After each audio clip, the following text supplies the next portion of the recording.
Shalom Bapak Ibu Saudara. Mazmur pasal 32 ayat 1 dan 2. Demikian firman Tuhan. Berbahagialah orang yang diampuni pelanggarannya, yang dosanya ditutupi. Berbahagialah manusia yang kesalahannya tidak diperhitungkan Tuhan dan yang tidak berjiwa penipu. Bapak Ibu Saudara, suatu hari ada seorang tua yang kaya.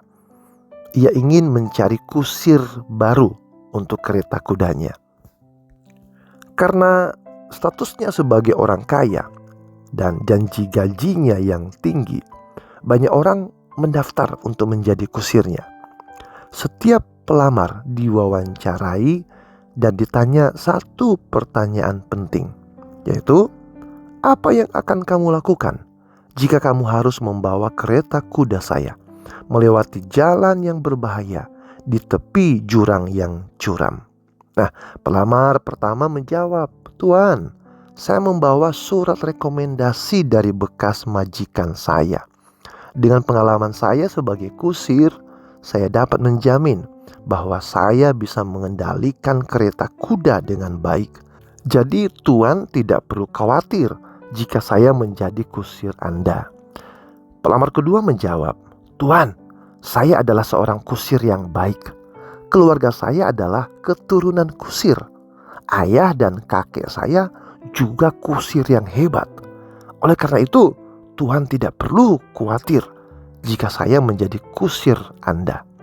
Nah, pelamar ketiga menjawab, "Tuan, saya tidak perlu banyak bicara. Saya bisa membuktikan kemampuan saya sekarang juga. Tuhan bisa menyaksikan bagaimana saya mengendalikan kereta kuda. Dan percayalah, kereta Tuhan akan tetap selamat."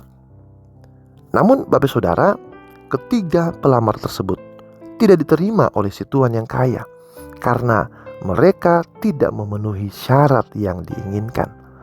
Kemudian pelamar keempat dipanggil dan diberikan pertanyaan yang sama.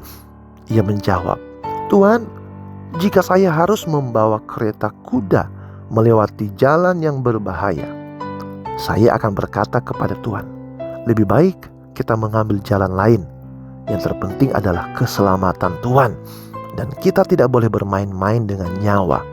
Lebih baik kita lambat dan mencari jalan lain, asalkan Tuhan selamat." Saudara, pelamar keempat ini akhirnya diterima sebagai kusir baru karena ia menunjukkan sikap yang bertanggung jawab dan tidak ingin mempertaruhkan nyawa tuannya.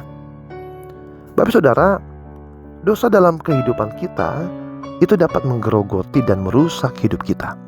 Dalam Mazmur 32, kita melihat tadi bahwa Daud menulis setelah ia jatuh dalam dosa dan ditegur oleh Tuhan melalui Nabi Nathan.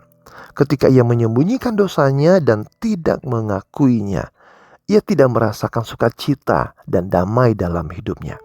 Namun ketika ia mengakui dosanya kepada Tuhan, ia menerima pengampunan dan hidupnya dipenuhi dengan sukacita dan damai sejahtera. Oleh karena itu, kita yang percaya harus lebih waspada agar tidak jatuh dalam dosa. Dosa tidak pernah membahagiakan dan hanya akan merusak hidup kita. Hanya dengan mengakui dosa dan menerima pengampunan dari Tuhan, hidup kita dapat dipenuhi dengan sukacita dan damai sejahtera, dan kita disebut sebagai orang yang berbahagia. Tuhan Yesus memberkati. Shalom.